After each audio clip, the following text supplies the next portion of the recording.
ಎಲ್ರಿಗೂ ನಮಸ್ಕಾರ. Welcome back to Sandhya Shetty's kitchen. ಒಂದ್ಸಲ ಈ ಥರ ನೆಲ್ಲಿಕಾಯಿ ಚಿತ್ರಾನ್ನ ಟ್ರೈ ಮಾಡಿ, ಒಂದು ತುತ್ತು ತಿಂದರೆ ಸಾಕು, ಮತ್ತೆ ಮತ್ತೆ ತಿಂತೀರಾ, ಅಷ್ಟೊಂದು ರುಚಿಯಾಗಿರುತ್ತೆ. ಬೆಳಗಿನ ಹೊತ್ತು ಬ್ರೇಕ್ಫಾಸ್ಟ್ಗಿರ್ಬೋದು, ಲಂಚ್ ಬಾಕ್ಸ್ಗಿರ್ಬೋದು ತುಂಬಾ ಚೆನ್ನಾಗಿರುತ್ತೆ. ಎಷ್ಟು ಟೇಸ್ಟಿಯಾಗಿರುತ್ತೋ ಅಷ್ಟೇ ಹೆಲ್ದಿ ಆಗಿರುತ್ತೆ ಇದು. ಬನ್ನಿ ಹಾಗಿದ್ರೆ ರೆಸಿಪಿ ಶುರು ಮಾಡೋಣ.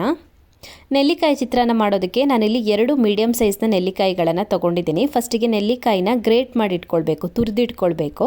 ನೆಲ್ಲಿಕಾಯಿನ ಕಟ್ ಮಾಡಿ ರುಬ್ಬಿ ಪೇಸ್ಟ್ ಮಾಡಿಕೊಂಡ್ರೂ ಕೂಡ ಪರವಾಗಿಲ್ಲ. ನಾನಿಲ್ಲಿ ತುರಿದಿಟ್ಕೊಳ್ತಾ ಇದ್ದೀನಿ. ಸೊ 2 ನೆಲ್ಲಿಕಾಯಿಗಳನ್ನು ತುರಿದು ರೆಡಿ ಮಾಡಿ ಇಟ್ಕೊಂಡಿದ್ದೀನಿ. ಇವಾಗ ಒಂದು ಫ್ರೈಯಿಂಗ್ ಪ್ಯಾನ್ನ ಕಾಯಿಸ್ಬಿಟ್ಟು ಅದಕ್ಕೆ 3 ರಿಂದ 4 ಟೇಬಲ್ ಸ್ಪೂನ್ ಆಗುವಷ್ಟು ಎಣ್ಣೆ ಹಾಕ್ಕೊಳ್ಬೇಕು. ಎಣ್ಣೆ ಅಥವಾ ತುಪ್ಪ ಆದರೂ ಪರವಾಗಿಲ್ಲ. ಎಣ್ಣೆ ಒಂದ್ಸಲ ಚೆನ್ನಾಗಿ ಕಾಯಬೇಕು. ಎಣ್ಣೆ ಕಾದ ನಂತರ ಇದಕ್ಕೆ ಇವಾಗ ಅರ್ಧ ಟೇಬಲ್ ಸ್ಪೂನ್ ಆಗುವಷ್ಟು ಸಾಸಿವೆ ಹಾಕ್ಕೊಳ್ತಾ ಇದ್ದೀನಿ. ಅರ್ಧ ಟೇಬಲ್ ಸ್ಪೂನ್ ಆಗುವಷ್ಟು ಉದ್ದಿನ ಬೇಳೆನ ಹಾಕ್ಕೊಳ್ಬೇಕು. ಮತ್ತು ಅರ್ಧ ಟೇಬಲ್ ಸ್ಪೂನ್ ಆಗುವಷ್ಟು ಕಡಲೆಬೇಳೆನ ಹಾಕ್ಕೊಳ್ಬೇಕು. ಹಾಗೆಯೇ 2 ಟೇಬಲ್ ಸ್ಪೂನ್ ಆಗುವಷ್ಟು ಕಡಲೆ ಬೀಜನ ಹಾಕ್ಕೊಳ್ಬೇಕು, ನೆಲಗಡಲೆನ. ಕಡಲೆ ಬೀಜದ ಬದಲಿಗೆ ಗೋಡಂಬಿ ಹಾಕೋದ್ರೂ ಕೂಡ ಪರವಾಗಿಲ್ಲ. ಸೊ ಎಲ್ಲ ಐಟಮ್ಸನ್ನು ಸೇರಿಸಿ 1 ನಿಮಿಷದವರೆಗೂ ಚೆನ್ನಾಗಿ ಫ್ರೈ ಮಾಡ್ಕೊಳ್ಳಿ ಇದನ್ನು. ನಂತರ ಇದಕ್ಕೆ ಸ್ವಲ್ಪ ಕರಿಬೇವಿನ ಎಲೆಗಳನ್ನು ಹಾಕ್ಕೊಳ್ಬೇಕು. 2 ರಿಂದ 3 ಹಸಿಮೆಣಸಿನ್ಕಾಯಿನ ಹಾಕ್ಕೊಳ್ಬೇಕು. ಸೊ ಹಸಿಮೆಣಸಿನ್ಕಾಯಿ, ಕರಿಬೇವಿನ ಎಲೆಗಳನ್ನು ಹಾಕಿ ಚೆನ್ನಾಗಿ ಮಿಕ್ಸ್ ಮಾಡ್ಕೊಳ್ಳಿ. ನಂತರ ಇದಕ್ಕೆ ಒಂದು ಸಣ್ಣಗೆ ಹೆಚ್ಕೊಂಡಿರುವಂಥ ಈರುಳ್ಳಿ ಹಾಕ್ಕೊಳ್ತಾ ಇದ್ದೀನಿ. ಒಂದು ಸಣ್ಣ ಸೈಜ್ನ ಈರುಳ್ಳಿ ತಗೊಂಡಿದ್ದೀನಿ. ಈರುಳ್ಳಿ ಹಾಕ್ಬಿಟ್ಟು ಮತ್ತೆ ಫ್ರೈ ಮಾಡ್ಕೊಳ್ಳೋಣ. ಈರುಳ್ಳಿ ಸ್ವಲ್ಪ ಸಾಫ್ಟ್ ಆಗಬೇಕು, ಮೆತ್ತಗಾಗಬೇಕು, ಅಲ್ಲಿವರೆಗೂ ಫ್ರೈ ಮಾಡ್ಕೊಳ್ಳಿ. ಈರುಳ್ಳಿ ಸ್ವಲ್ಪ ಮೆತ್ತಗಾಗ್ತಿದ್ದ ಹಾಗೆಯೇ ಇದಕ್ಕೆ ಇವಾಗ ನಾವು ತುರಿದಿಟ್ಕೊಂಡಿರುವಂಥ ನೆಲ್ಲಿಕಾಯಿನ ಹಾಕ್ಕೊಳ್ಬೇಕು. ನೆಲ್ಲಿಕಾಯಿನ ಗ್ರೇಟ್ ಮಾಡಿ ಇಟ್ಕೊಂಡಿದ್ದೀವಲ್ವ, ಅದನ್ನು ಹಾಕ್ಕೊಳ್ಬೇಕು. ಒಂದ್ಸಲ ಚೆನ್ನಾಗಿ ಮಿಕ್ಸ್ ಮಾಡ್ಕೊಳ್ಳಿ. ನೆಲ್ಲಿಕಾಯಿ ಹಾಕ್ಬಿಟ್ಟು ಮತ್ತೆ ಫ್ರೈ ಮಾಡ್ಕೊಳ್ಳೋಣ. ಮತ್ತೆ ಒಂದು 2 ನಿಮಿಷದವರೆಗೂ ಫ್ರೈ ಮಾಡ್ಕೊಳ್ಳೋಣ.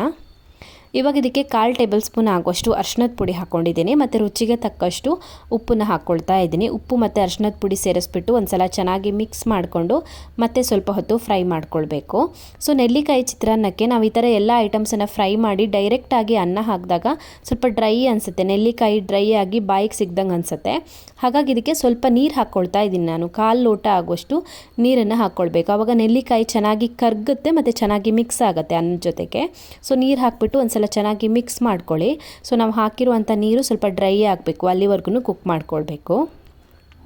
ನೋಡಿ, ನೀರೆಲ್ಲ ಡ್ರೈ ಆಗ್ತಾ ಇದೆ ನೋಡಿ ನಾವು ಹಾಕಿರುವಂಥದ್ದು.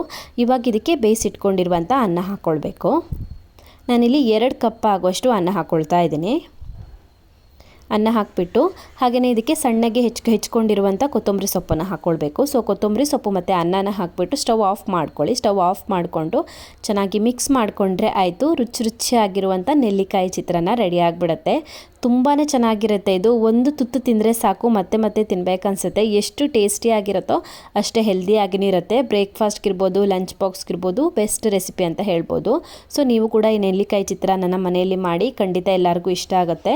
ಸೊ ಈ ರೆಸಿಪಿ ನಿಮಗೆ ಇಷ್ಟ ಆಗಿದ್ದರೆ ವಿಡಿಯೋಗೊಂದು ಲೈಕ್ ಕೊಡಿ, ಕಮೆಂಟಲ್ಲಿ ಹೇಗಿದೆ ಅಂತ ತಿಳಿಸಿ. ಇನ್ನು ಹೆಚ್ಚಿನ ವಿಡಿಯೋಗಳಿಗೆ ನನ್ನ ಯೂಟ್ಯೂಬ್ ಚಾನಲನ್ನು ಸಬ್ಸ್ಕ್ರೈಬ್ ಮಾಡ್ಕೊಳ್ಳೋದನ್ನು ಮರಿಬೇಡಿ.